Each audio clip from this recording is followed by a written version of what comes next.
All right, Philip, you're live now. I have made you the host, so feel free to make me the co-host. I'll be here to look after the disruptive participants and the questions related to tech.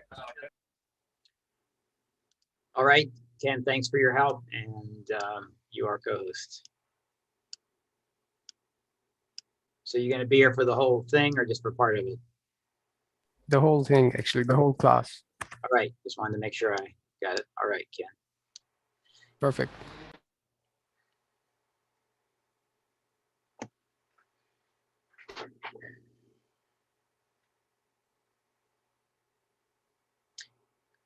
Carl, how are you today?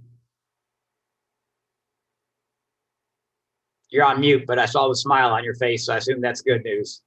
I thought I clicked it. Yeah, it's a bit harder to get in. This is my second one today. I had to go in twice to kind of get in there. The first one wanted me to sign in, and then I said, I'm going to try it again. And I went back to my email, did it again. Second time, let me in. But the first one always wants me to sign in. Okay, I think when you went through the email is probably the key. We have done some additional security updates recently to make sure it's people that have signed up Yeah, that are yeah, I understand. regular members. So yeah, but I did the email twice. Like the first time, like in my last session too, it took me until you got to log in. And then I said, I'm not going to do that. And I went back to the email and the second time let me in. So it happened this morning and it happened again. It let me in the second time. So we've got, Ken's in our class also, and he's with more of the tech support. So I'm sure he's making some notes of this and we'll look into it, Carl, in general to see, making sure we're not making it too difficult. So we appreciate your persistence.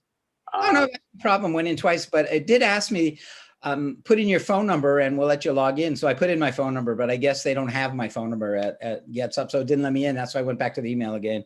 Okay. All right. So that's for Ken. Good.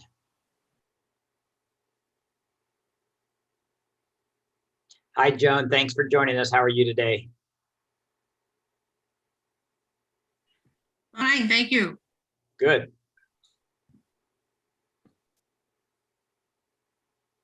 All right, let's give it a little bit more time. There should be some more people signing in, but if not, we'll get started here in a second. If nobody else pops in, there's some other people maybe trying to get in, and I'm sure Ken's letting them in as if they have any help or any issues. So this is the common scams and frauds.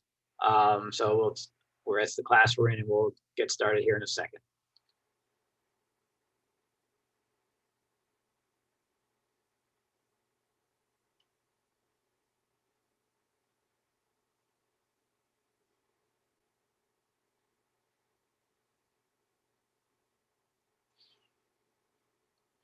All right, thanks. Somebody just joined us. I can't tell your name based on the initials on your screen page, but welcome and thanks for joining us. We'll get started here in a second.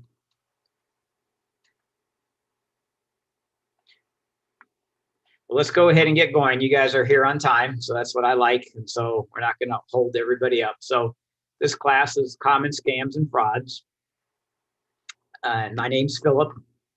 I'll be your guide today. I'm based in Chicago, and I spent my real career in the corporate world, various management roles.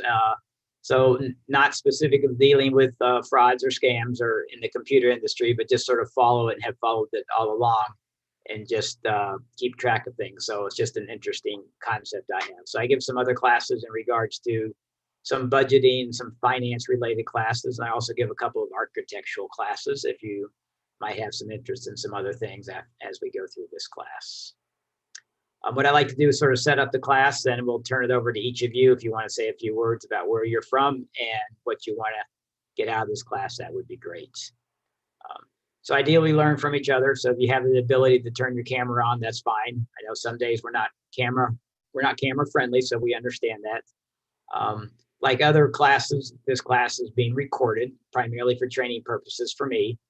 But if you did register for the class and you want to get a copy of the recording, you can get it at help@getsetup.io, the email address I'm circling now, and we'll show it again at the end of the class. Ken is on the class also from Get Set Up, so he's working behind the scenes if you have any computer challenges and making sure we get everybody into the class okay. And this class is being live streamed. So if you enjoyed this class and you're doing it live stream, the best way to actually be able to participate, ask questions, etc., is to register for future classes. So just letting you know how to do that. And typically in this class, we don't mention any products, but if we do, just like all other classes, Get Set Up does not paid to promote any products, nor does Get Set Up get paid to promote any products. So these would just be products that we think are good relative to the class. I see Sue has just joined us, so thank you, Sue, and welcome. So our objectives today, first, we're going to understand what's at stake, how much money is really going out the door. Then we're going to talk about some ways to protect ourselves, and we're going to talk about some tips and tools to also help us protect ourselves. So with that, if any of you want to say a few words, maybe your name, where you're from, and if there's anything in particular you wanted to make sure we get out of the class, that would be great. And thank you, Camilla, for letting me know what your name is there, the abbreviations on the screen. So anybody want to say a few words about themselves?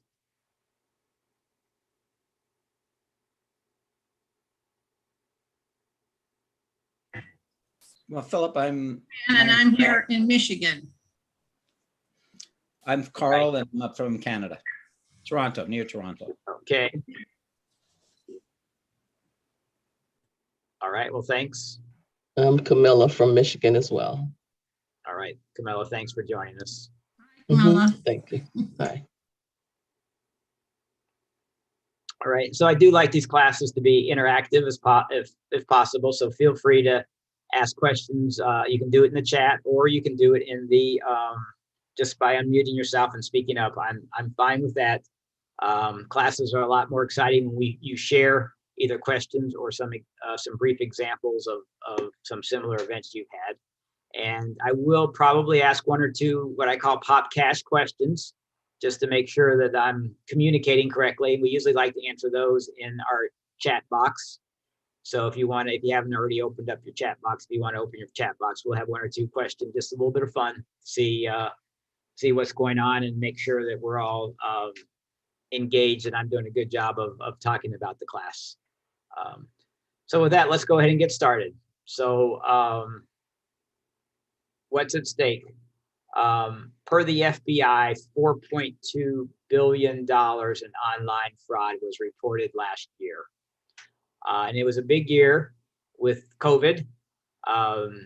Again, just from the FBI's own records, there was a 69% increase in the number of people that reported fraud in 2020 relative to 2019. So a 69% increase. That's just gigantic if you think about it. And most experts say that somewhere between 3 and 5 times as much fraud is occurring than is actually reported. Because a lot of people don't want to report the fraud, they feel ashamed about it, or maybe they don't even realize that they were frauded for quite some time, etc. So if we put that multiple of 3 to 5 times, let's just say 4 for a good round number, it's $16 billion approximately in fraud happened in 2020. Who do you report it to? I'm sorry, Joan? Who do you report it to? Well, some people report it to the FBI. Also, the Federal Trade Commission has actually towards the end of the class, we're gonna go to the Federal Trade Commission website, and they have a very slick way of reporting it to them. So we'll talk about that if you don't mind towards the end of the class. So from the FBI statistics, it's 4.2 billion. The Federal Trade Commission for 2019, they haven't published 2020 yet. They were at about just over 2 billion. So a lot of money going out the window, so to speak. And per the FBI, almost half of the people that reported fraud last year were 50 years of age or older.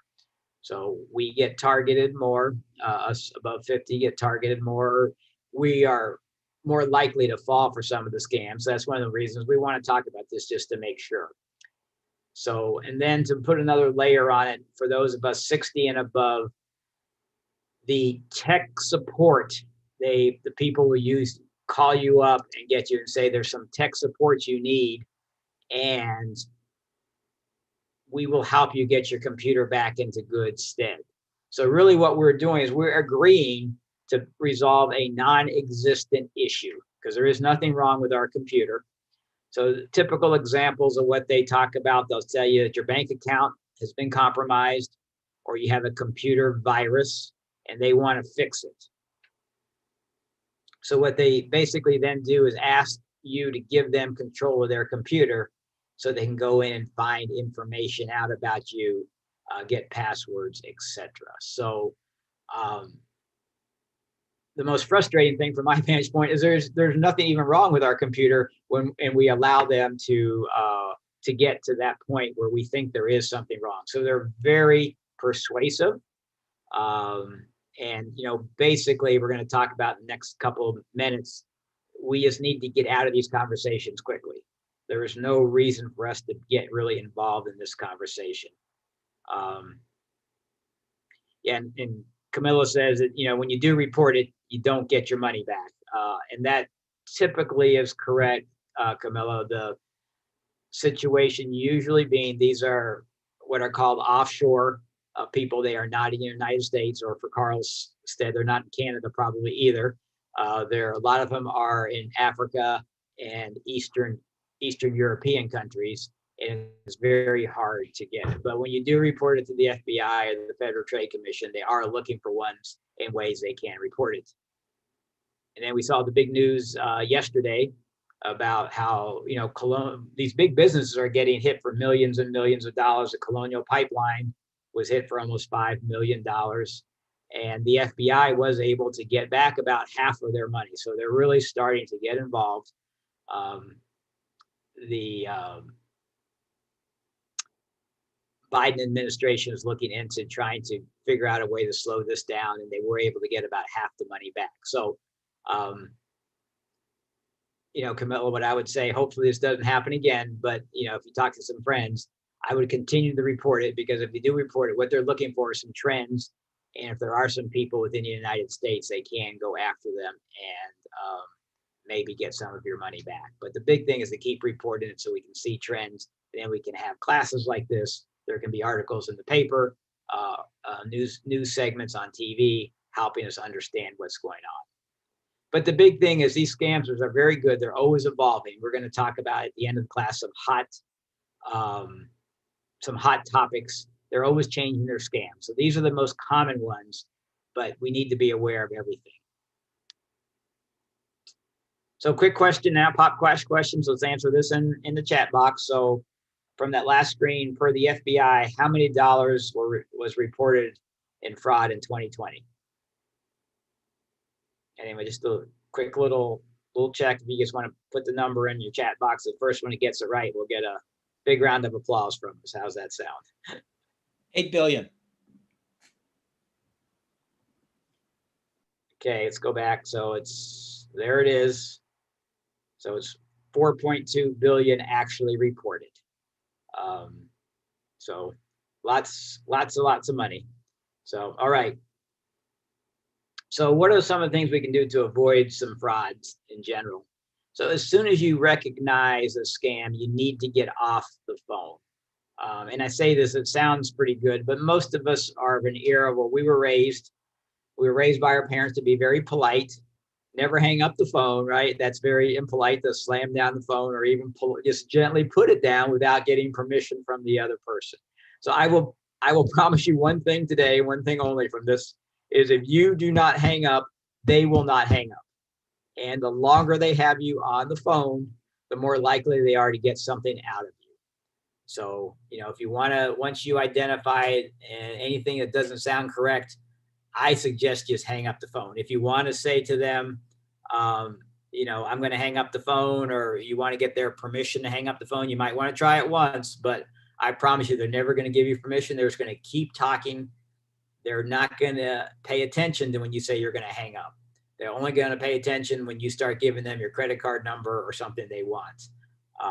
So we just have to break away once we realize we get a phone call. Obviously, the best thing is not even to answer the phone, right? If we don't know where the number's coming from, it's not one of our regular callers based on caller ID, we probably shouldn't even answer the phone. But sometimes we're expecting the call from somebody we don't know. Um, and like Camilla says, telemarketers all the time, and they're putting in fake phone numbers, right? They look like they're close to ours, and we might be interested. We might think it's somebody we know. So we are going to answer the phone sometimes, and it's going to be a scamster or a telemarketer on the other end. You just need to get off the phone. You're going to have to be impolite. You're going to have to break all those things your parents told you 60 or 70 years ago and just hang up the phone. There's just no two ways about it. The other very common trend about all frauds and scams, I think, put together is they're pressuring you to act quickly. Right? They want to act on your emotions, not your logic. So we need to do this right now. And that's another big tip or clue that you're headed for trouble if you stay involved. So gift cards, that's the big push now. When if a scamster does get a hold of you, gets their hooks into you, gift cards are what they're asking for now. So does anyone know why gift cards is the new power source, so to speak? It's not traceable. Right. It's not traceable. And once you get that money, give them that 16-digit code on the back of the gift card, it's gone. You really can't retrieve it back. The scam started out a long time ago, just over the phone before the internet, and they wanted your checking. They wanted you to send them a check. So sending the check does a couple things, right? First, it gives you an address that the authorities can go at least find it. Even if it's a P.O. box, they can start tracking it down. And number two, it takes a while for the mail to get there. And number three, you can stop payment on the check. So there's lots of barriers there where you can sort of pull back. Next, they went to credit cards. Credit cards are a lot faster, but still you have some power to pull back that credit card. With gift cards, there really, as Joan just said, there really is no way to get that back. Once you scratch off that number and read it to them, it's theirs. So anything dealing with gift cards, if somebody calls you up and wants something to do with gift cards, you should know immediately we're in trouble. But Phil, I don't understand the gift card one. I understand when I give my credit card number for a service that I don't need, but I don't understand. I don't understand the gift card one. How does that work? So typically in a good environment, let's say that you, Carl, you buy a $50 gift card to Best Buy to give to your grandson because he likes that kind of tech. Where did I buy it? Phil, where did I buy it?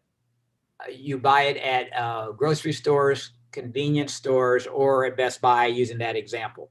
And it's to the point, Carl, that the grocery stores and convenience stores, they've trained most of their clerks now. If somebody comes in buying a bunch of gift cards, to try to talk to them because they know that they're getting scammed and they're trying to stop them from buying it. So what happens is you buy this gift card, and what these people are doing, Carl, is they are staying on the phone with you. They're trying to talk you into, okay, where can you go? Where's the closest place? And they'll have some stuff on the computer. They will stay on your cell phone with you while you drive to the convenience store, drive to the supermarket. That's how persuasive they are. And then they'll have you, once you get back in your car, they'll have you scratch off those numbers. So now if you buy a $50 gift card to Best Buy and give them that digit, they can now go buy $50 worth of stuff at Best Buy. So that's how it works. But they're usually asking for hundreds of dollars in gift cards. So that's why the convenience stores and the supermarkets are training their front end personnel that if somebody comes in and buys hundreds of dollars of gift cards, it probably is associated with a scam. Not necessarily. I live in a high-rise condo, and our building manager every year at Christmas time goes out and buys a bunch of gift cards for all our employees over and above the cash bonus we give them. We want to buy them a turkey or something for the holidays. So she's out buying hundreds of dollars of gift cards. She's not being scammed, but they're just checking because generally they are. And from what Camille says, that's exactly what happened in her case. Because to Joan's point, once you give them that number, you're done. There's really almost no way to get it back. So we talked about earlier, the other big thing that people are saying, they're saying there's something wrong with your computer.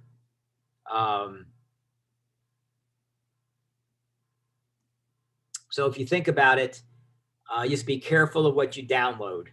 And we'll go through some screens in a couple of minutes to help you. It's easy to say be careful what you download, but in the real world environment, you get an email and it looks like it's from somebody you know, maybe, and it looks like it has an exciting subject line on it, and you click it, and then before you realize it, you're in trouble, so to speak. So I'll give you some examples of that in a minute, but just be careful of what you download onto your computer, because a lot of times that allows the scamster to be able to see what you're doing behind the scenes, and you don't even know it. And in a similar vein to that, what we talk about is be very careful. So let's just use Citibank as an example. So Citibank owns the website and owns the email for Citibank. Nobody else can have that. But a scamster might put an extra C in there, and it's Citibank with the, CCITIBANK, something like that. You're in a hurry, whatever, you don't see it. So they use similar names, similar email addresses, and similar phone numbers to what you're trying to get into. So those are the things we need to be very careful about.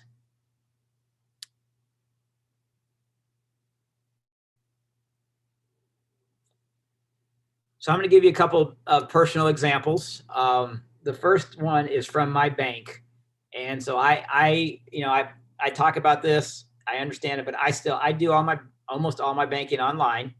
I do investment stuff. I have all that online, but I want to be extra careful. And we'll talk about some of those careful things later on also. But about 6 or 8 weeks ago, I signed into my bank just to do some transactions, and this screen popped up. So it's just up here on the top, the fraud alert. So my bank, and it's still there now. It's been up for the last, like I said, 6 or 7 weeks now.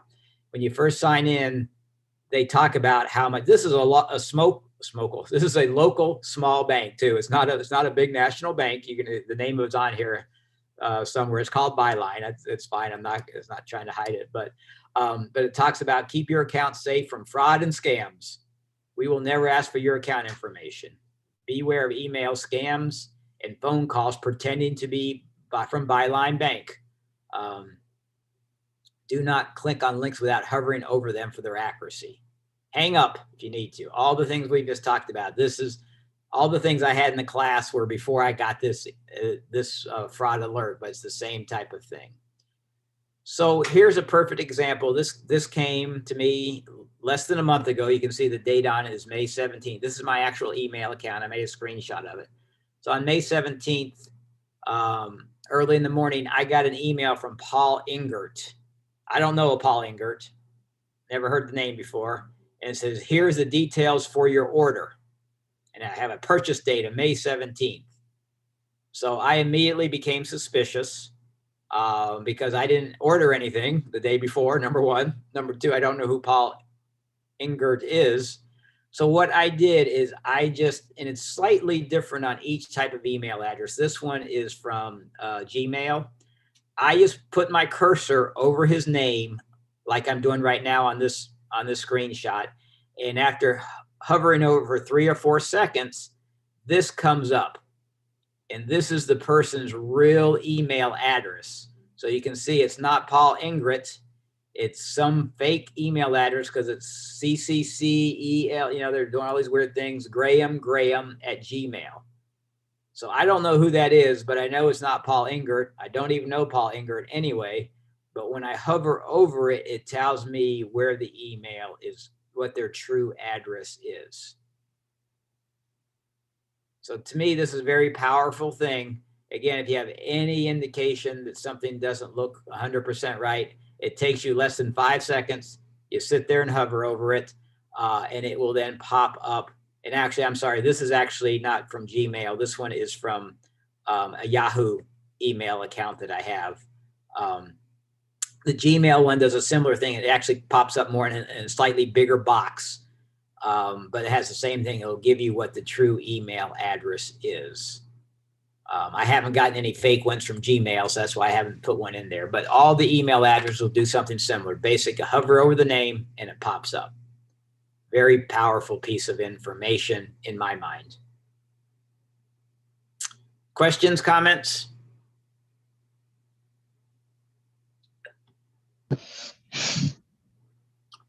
Yes, Sue. I've had text messages that I don't recognize. I don't know the person. And they send me a text message and I don't know how to delete it without looking at the message. Okay, So- let's just, I'm gonna run through this because I actually had that for a while. And I've changed these classes some, but I still have it buried back here. Let's just do that if you have a second here. So here, this is a text message I received. This is now a few months ago. So I keep on burying these classes, but here's a text message I received that has 4 or 5 or 6 different red flags in it. The first one is this area code. I don't know this area code, so it's not a one I'm familiar with. So does anybody else want to talk about some of the red flags in here? What do we see? Amazon is not correct. Exactly. So Amazon is not spelled correctly. Jeff Bezos has made billions and billions of dollars. He's flying to outer space in a couple of weeks. He knows how to spell Amazon. His team knows how to spell Amazon. And then, of course, I know, which everybody else doesn't know, I didn't order anything from Amazon that day or even the day before. The parcel number, when I have ordered stuff from Amazon, this is not the sequence of their parcel numbers, right? It doesn't look anything like this. It's a lot longer number and different. And it says it's on the way. I know I didn't buy anything. So Sue, to your point, you can just go in and delete this text. If you get this text here and you delete it right here, you're fine. Where you go into problems, if you click this hot link here, that's when you get in the problems. That's when something gets downloaded. And this download is another red flag. This is not a kind of download that Amazon would have. This is a weird group of numbers that make no sense with lots of dots in them, a weird kind of thing. So the trick is, if you get a text like this, just delete it right away through your normal way you would delete a text. And as long as you don't click on this link, you're almost always going to be okay. So that's the key. Once you click on this link, that's when all the problems start. And that's what we talked about earlier about being careful what you download. This would be something you would download if you clicked on this link, and then you get into trouble. So does that help, Sue? Yes. Thank you. Sure.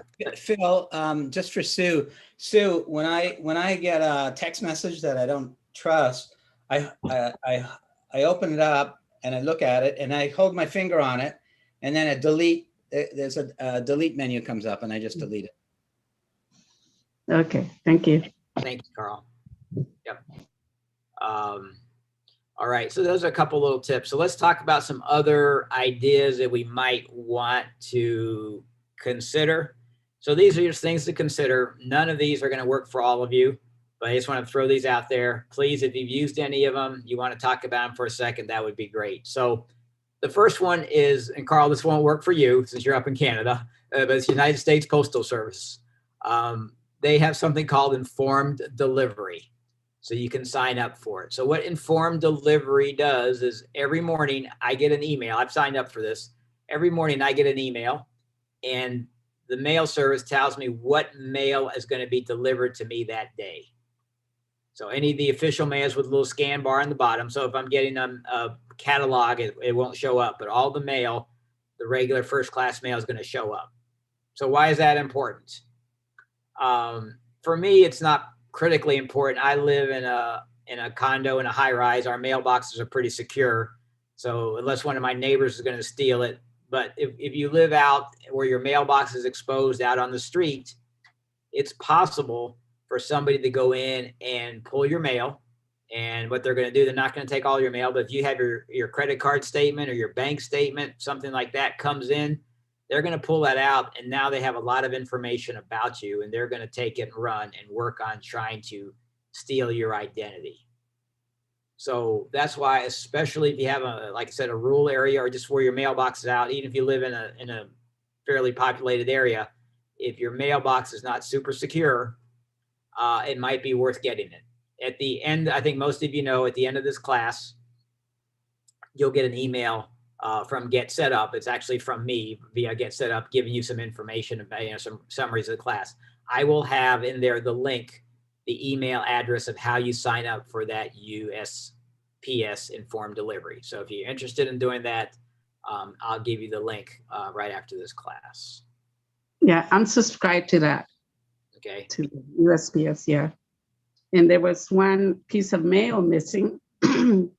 So I was going to contact the company that sent that, you know, correspondence. And then what happened is my neighbor knocked on my door at night, and she said, "Oh, I got your mail." But I was going to call the company, you know, it's a bank.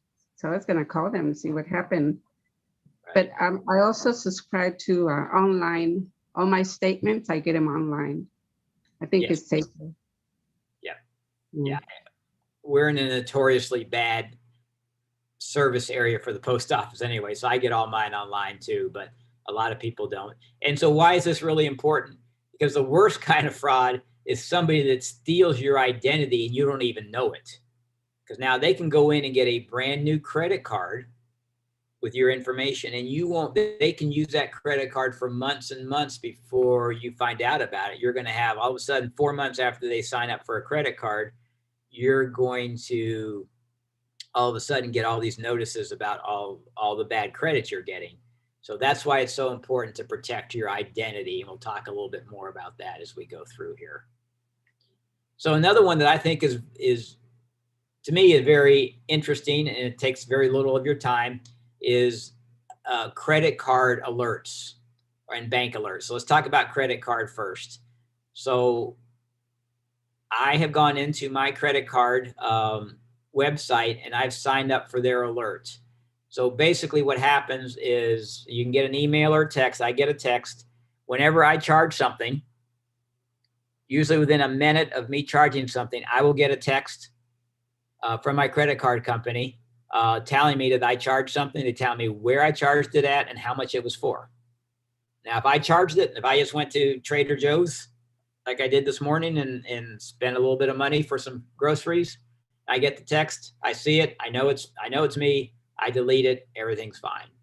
However, if for some reason someone has gotten a hold of my credit card information, I'm still going to get that text, and I will know immediately. I have what I call an early warning system. You know, right away, the very first time that someone has used your card incorrectly, you can immediately call and get it canceled.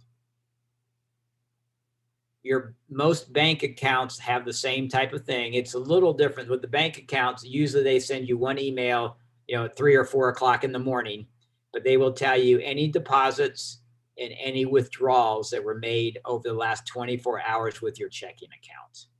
So again, another early warning system if something's going wrong.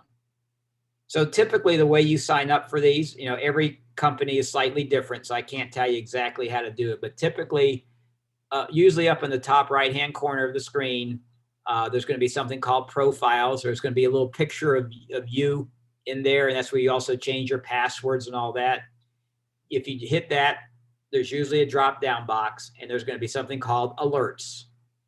And I said you go into the alerts, and then you can sign up for this. You can give them your text number, your email, and you can even tell them what you want. If you want them on all charges, if you only want charges over $10, you only want charges over $100, whatever you want. You have a wide variety of choices to help you out.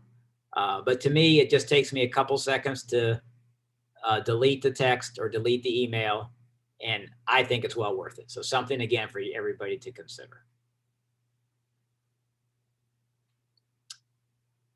So for someone, we just talked about a minute ago, for someone to steal your identity,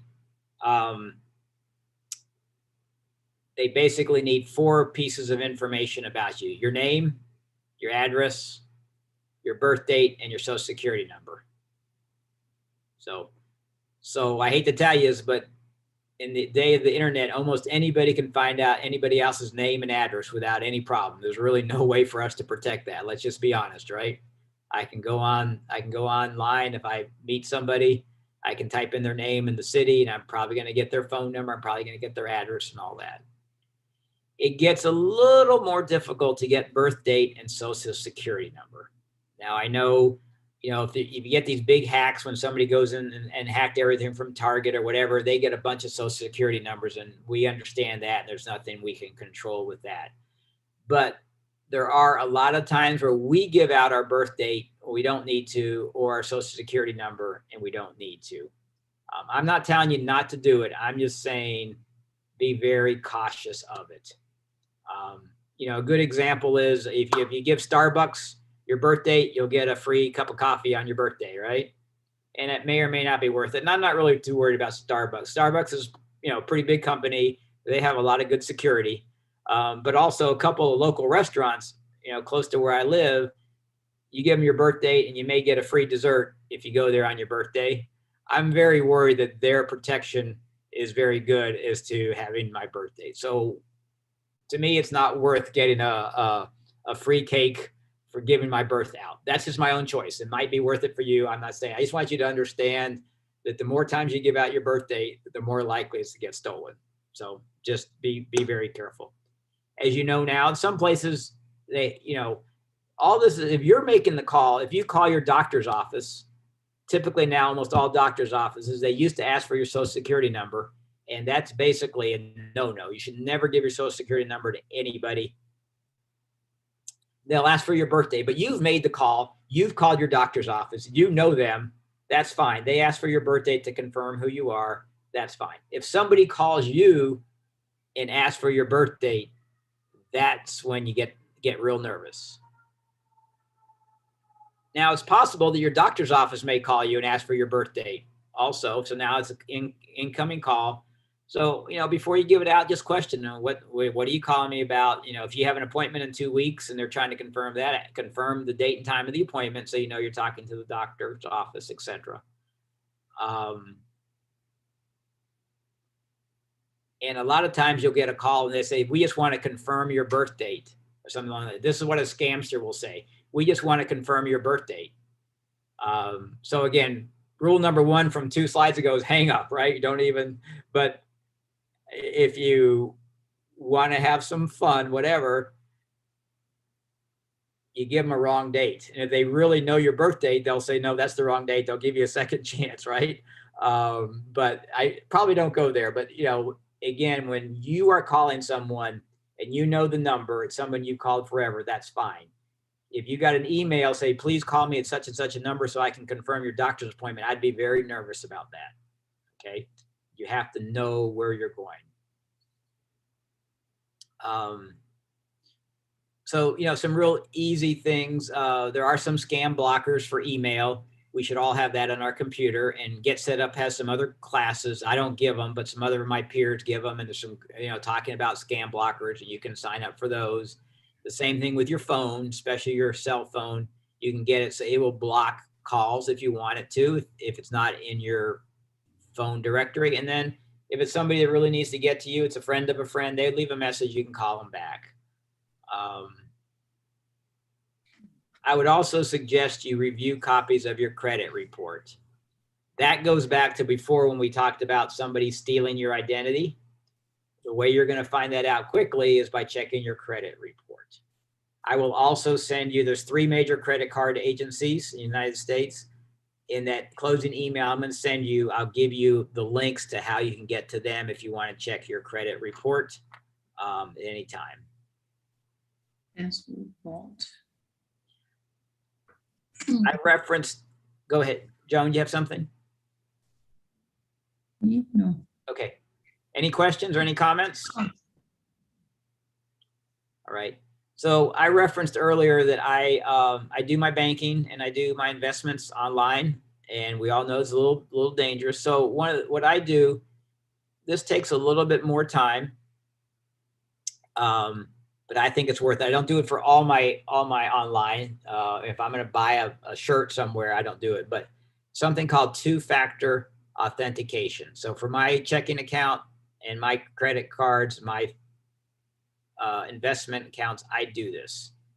So basically, 2-factor authentication is where you sign in with your login and your password. Let's say I'm going to my investment account. I sign in with my name and my password. And then it's going to send me a text to my phone number. And it's going to give me anywhere from a 6 to an 8-digit code, depending on the company. And you have to cut and paste it in or type it in on the next screen. So what that's doing is that now, if somebody somehow gets my password, because it gets breached by somewhere, they also have to have my cell phone. Because without having my cell phone and my password, they're not going to be able to get in. So I do agree that it takes an extra 30 seconds to sign in, because you have to ask for the second password. You have to get it and you have to cut and paste it in. But to me, for where all my money is, it's worth that extra 15 to 30 seconds. So just something to think about, that 2-factor authentication. So all the big places, your banks, credit cards, investment companies will give you that as an option. You have to ask for it with most places, but just something else to consider. So any questions or comments on these? Any other ideas? Any questions? We've covered a lot of ground here. Philip, I think they can get birth dates from Facebook. Well, if you give it to them, yeah, your birth date, you can. The thing is, birthday and birth date are a little different. So your birthday is maybe, January 7th.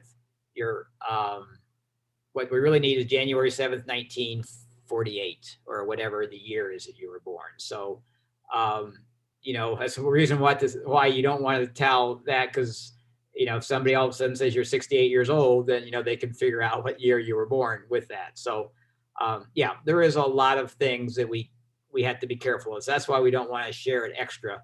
So birth date's bad enough, but that year is the critical one that you probably really want to pocket, if at all possible.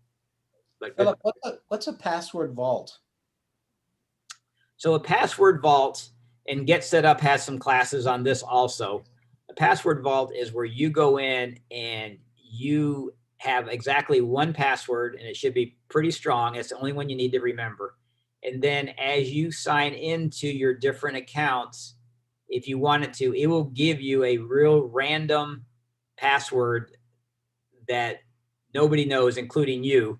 It's a weird combination of letters and numbers, capital letters, symbols, and whatever you want. And then when you sign into your major password, it can then sign into any of your websites that you've put in there. Sorry, you got to remember it? You have to remember just one password.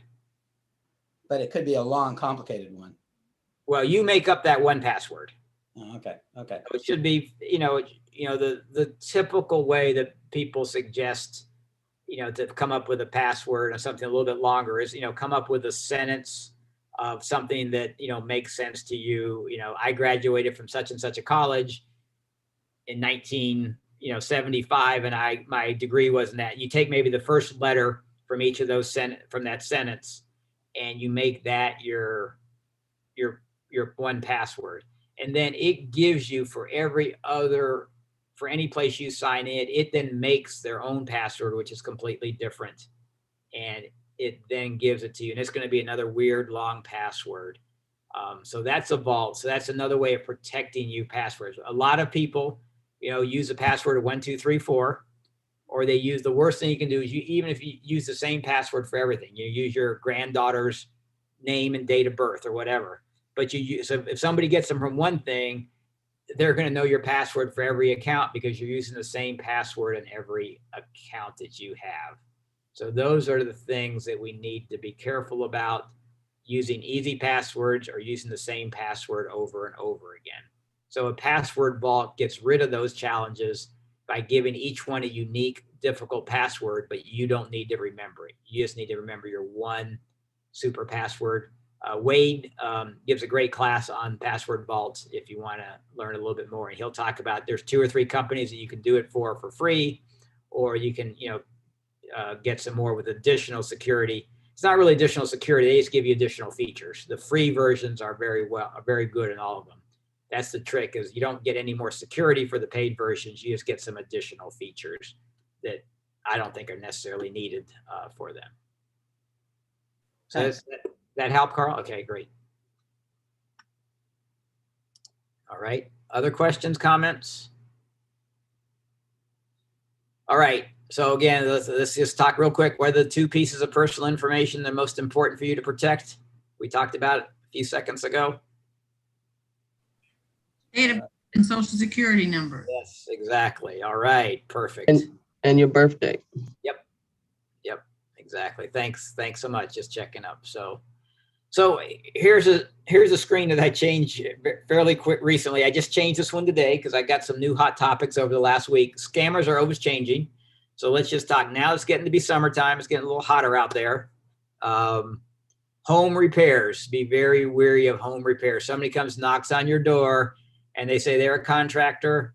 They're working next on the street, one street over with somebody, and they see your house needs to be painted, because they can see your house needs to be painted, right? Because they can see the outside of it. And they're going to give you a deep discount because they're already in the neighborhood. That's a big watch out. Because the next thing they're going to probably do is they're going to ask you for some upfront money. They're going to ask you for $500 now to get started tomorrow. And they're going to want to have that answer right now. They can't wait because they're in the neighborhood now, but they're about done. They're going to move on somewhere else.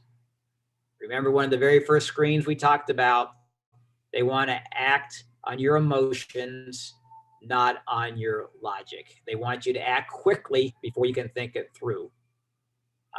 As the Better Business Bureau, where I got some of this information from, says these aren't red flags. These are alarm bells. They don't even call them red flags. If somebody wants some upfront money and they must get it from you right then, that is just a super alarm bell that this is all wrong and improper. So home repair scams pick up in the summertime. So just watch that. And as Camille says, if anyone needs an answer right now, I hang up. There we go. That's the perfect one. So this was in the New York Times last week about cryptocurrency. So a lot of us aren't real good in understanding cryptocurrency. We hear a lot about it in the news, but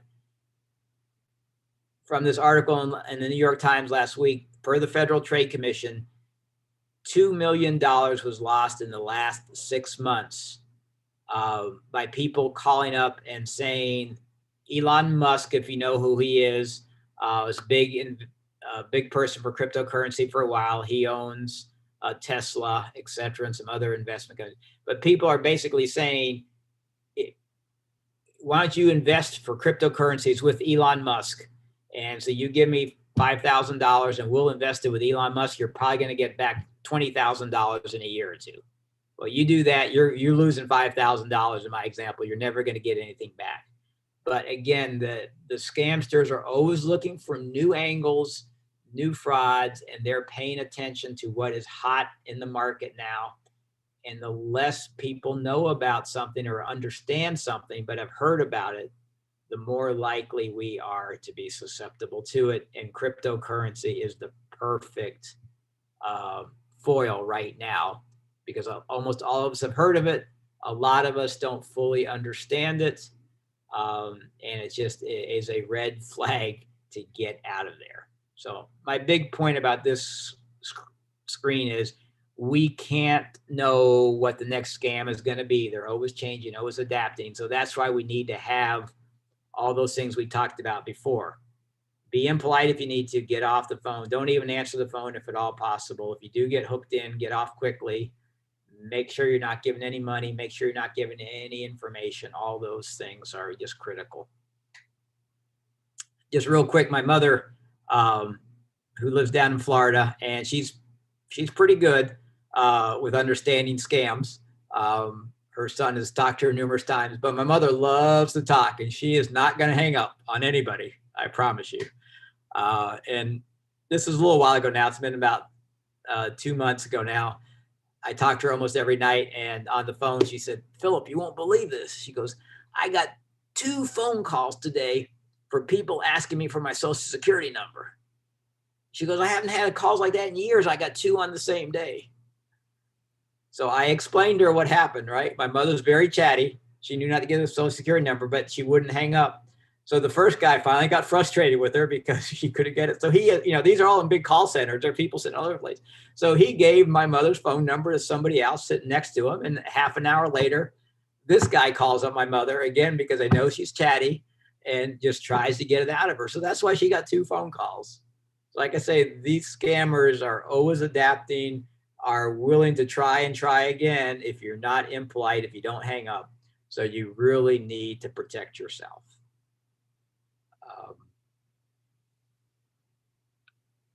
So I told you earlier that would give you the Federal Trade Commission. So this is what their website looks like. Again, I will send you the email address for this. It's reportfraud@ftc.gov, but I will send it to you in the email you're going to get. So if you do have something you think is suspicious, you can type that in, and then you get to this next page, and it will ask you what kind of issue you're having. Is it, maybe somebody's trying to say you can make money from home? Is it a sweepstakes? This is a very common one. You've just won $800,000. All you need to do is send me $1,000 for taxes and mailing fees, and then I'll send you the $800,000. You get nothing. Anything about an imposter. Another one, somebody's calling you and saying they're from the IRS. You click on this, and then it takes you to the next screen or two, and you'll answer a couple more questions, and then you're done. So that is how you report something to the Federal Trade Commission. And again, they're not going to act on any one particular email they get, but they're looking for trends. And if they see something, then they're looking to see if there's something they can go after. We talked about that earlier. If somebody in the United States, they have an easier chance of going after it. But they're looking at all these things to help us understand what's going on and to help us protect ourselves. So just some quick closing thoughts. These are all things we talked about, but stay alert to the small details. The email address isn't quite what it should be. We beat up the birth date and social security number, right? Protect them fiercely, give them out sparingly is my closing thoughts on that. Don't be time pressured into acting, right? They want to act on your emotions, not on your logic.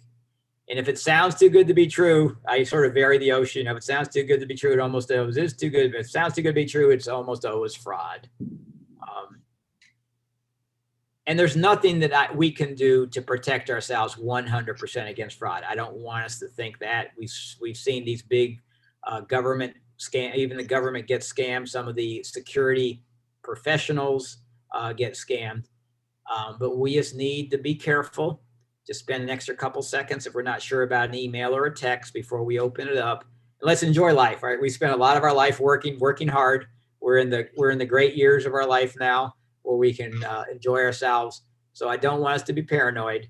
Just use a little bit of common sense. Spend an extra 10 seconds before you do something to make sure that it's correct. And again, just make sure you can share this information with some of your friends or maybe family that's over 80, because they're not as internet savvy as we are. And their primary thing are phone scams, just like with my mother. They're home a lot more. They're going to get phone calls. They're a little bit lonely. They pick up the phone, start talking to somebody. They are the ones that get the phone scams, are really detrimental to someone over 80 from the statistics that the Federal Trade Commission and the FBI have. So please share some of this information with some of our elderly friends.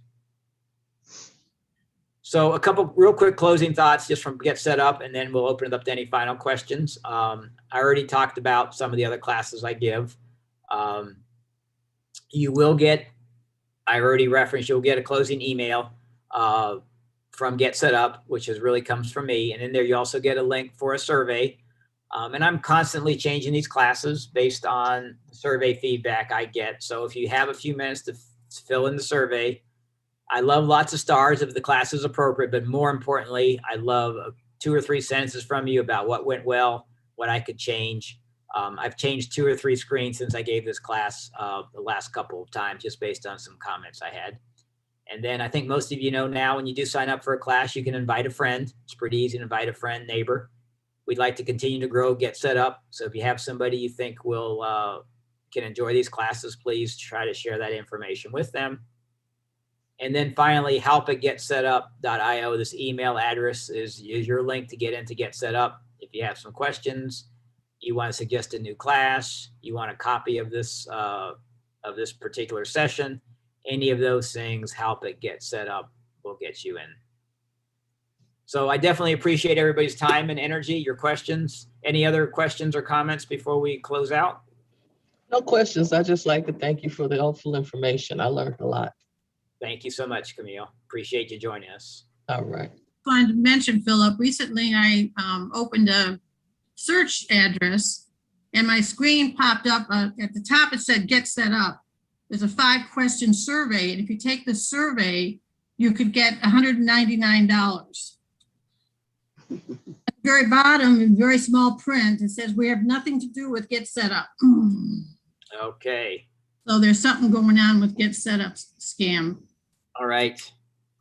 Ken, is that something you can look into, or do you want me to follow up on that? Ken's, I said earlier, I think some of you joined a little bit late. Ken's on this call too from Get Set Up. So he and I will talk about it, and we'll get there and report. That's the first time I've heard that, Joan. So Yeah. that's very It just good. happened. It just happened to me yesterday. Okay. Okay. All right. Thank you so much, Joan. I have a comment. I used to give my first name on my voicemail for, my landline and my mobile phone.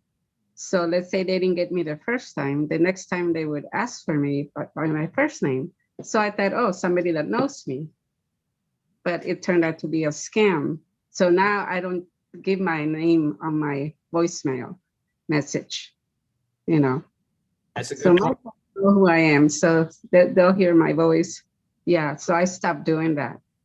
Yep. Yeah. That's a good point. I've heard other people do the same thing, and I think that's a good idea. Sometimes people are leery, but it's somebody that knows you, they know what your voice is like. They know they've gotten the right phone number. So that's a good thing. I knew about that before, but yeah, it might be something to consider adding to the class. So thanks so much. Phil.